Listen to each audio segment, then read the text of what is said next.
Hello from hot and humid Brisbane, where the rivalry in this Border Gavaskar Trophy series that we have seen so far already is set to reignite tomorrow when the third test gets underway at the Gabba. Sam Jordan from 9 News is with you, joined by Dan Bredig from The Age. Dan, we've just been chatting about the state of the pitch. Let's chat about that first. There was talks of a green mamba.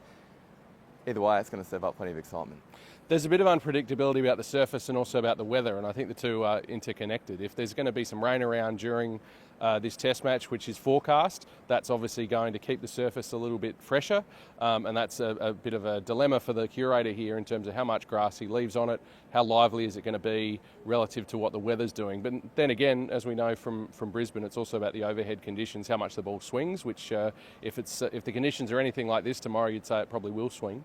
And that's a big factor in how this game is going to play out. As we know, a couple of years ago there was a test match here that was over in 2 days. Yeah, exactly right. It's something that Australia's quicks, or a place Australia's quicks certainly love coming to. One that has been the talking point today, of course, is Josh Hazlewood. He's the only change for Australia. He is back in for Scott Boland. Pat Cummins cast pretty sad figure when he was talking about having to leave Scott Boland out, but that's just the position that Australia's in. Yeah, one of the interesting things is that Josh Hazlewood has a very good record at the Gabba over a number of years. His record at the MCG is not so good, whereas obviously Scott Boland is the king of the MCG. So I wouldn't be surprised if you saw Josh Hazlewood playing this week and Scott Boland coming back in around Boxing Day. Whether that's for Josh Hazlewood or someone else, it depends. Obviously, injuries and other things can come into it.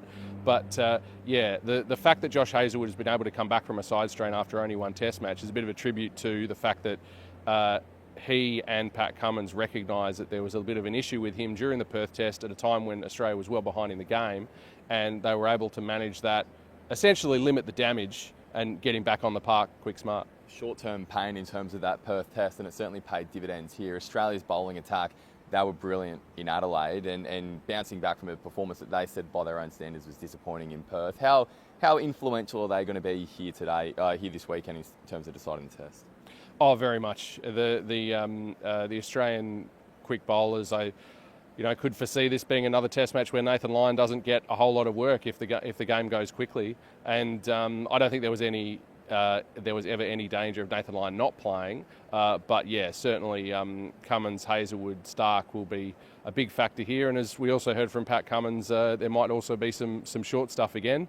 It was interesting to me that it's the first time I've really seen Rishabh Pant look a bit uncomfortable against Australia, that Cummins pinned him with a pretty good bouncer in the first innings, and then the fact that he was out sort of edging into the cordon in the second innings, not really getting forward to Mitchell Stark, that's something new. We haven't seen that from Rishabh against Australia before, and I would say that the first innings dismissal contributed to the second. Australia's batsmen are certainly in the spotlight like they have been this entire series. Before Adelaide, there was so much talk around Marnus Labuschagne's form. It seems now to have swung to Steve Smith, who has been out of the runs for a little while now. Cummins very clear in saying that he feels the big score is around the corner. How important is this test for Steve Smith? Yeah, well, if Steve can get in here at the Gabba, it can be a very good place to score. There's a lot of runs to be gotten straight down the ground because the boundaries are quite short there. He's got a very good record here. He's made some very influential centuries. In fact, his last really good test innings was here against Shamar Joseph in that really tight finish to the test match against the West Indies in January. So he's got a lot of good memories, I suppose, to call on coming here, as does Usman Khawaja, someone else in the side who hasn't made a big score so far this series. He was hosting the Usman Khawaja Foundation lunch here yesterday in the Queensland Cricketers Club. It's very much home for him, and he'll be wanting to also get some inroads into this series and back up what Labuschagne, Travis Head did in Adelaide. A little bit of talk around India's batsmen as well. We didn't get a chance to chat with Rohit Sharma today, the Indian captain, but he has been facing a new ball throughout the week as well. There is speculation amongst India media certainly that he'll return to opening the batsman. KL Rahul slots down to 6. What are you expecting to see from India's batsmen here in Brisbane? Well, they definitely need to do something different to what they produced in Adelaide. Rohit Sharma to me is the biggest issue in the side, not only in terms of where his best fit is as a batter, but is he the best fit to be in the side? Is he the best fit as the captain? We saw Jasprit Bumrah do such a great job in Perth, and for Rohit Sharma to come back as the full-time captain and the team really fall away in Adelaide, that isn't a good sign for him.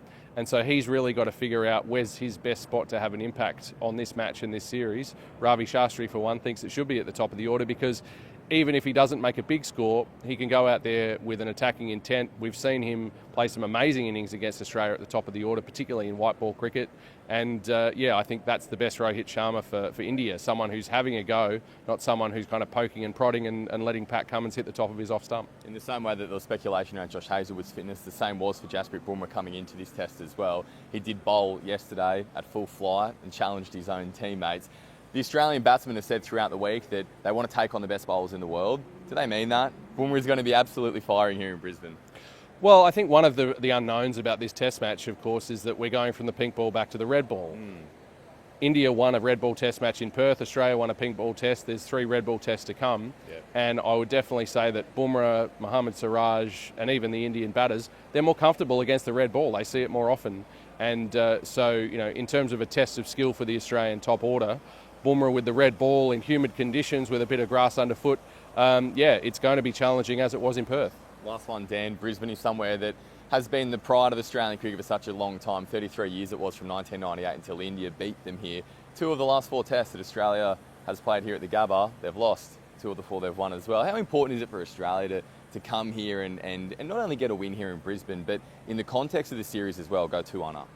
Well, going again back to Ravi Shastri, his view is that this is the moving test match, the swing test match between the 2 teams. The team that wins this test match, in his view, will go on and win the series. So I think that tells you how important this match is. And the Gabba, Australia doesn't have a long unbeaten record here anymore. I think they still set up very well for these conditions. I think the fact that it's a bit earlier in the series is better for them. Josh Hazlewood, Pat Cummins, Mitchell Starc, they do have sort of perceptible downturns in their records when you get to test matches 4 and 5. And I think often that is because Australia's already won a series by the time they get to that point. So I think, in terms of where they're at, the fact that the Adelaide test was over quickly, they're quite fresh and ready to have a big impact here. And if they do that, it could well tell the tale for the series. Well, not long to wait to find out. There is just one sleep until the 3rd test of this Border Gavaskar Trophy. We will be back at the close of play on day 1 to bring you all of the action.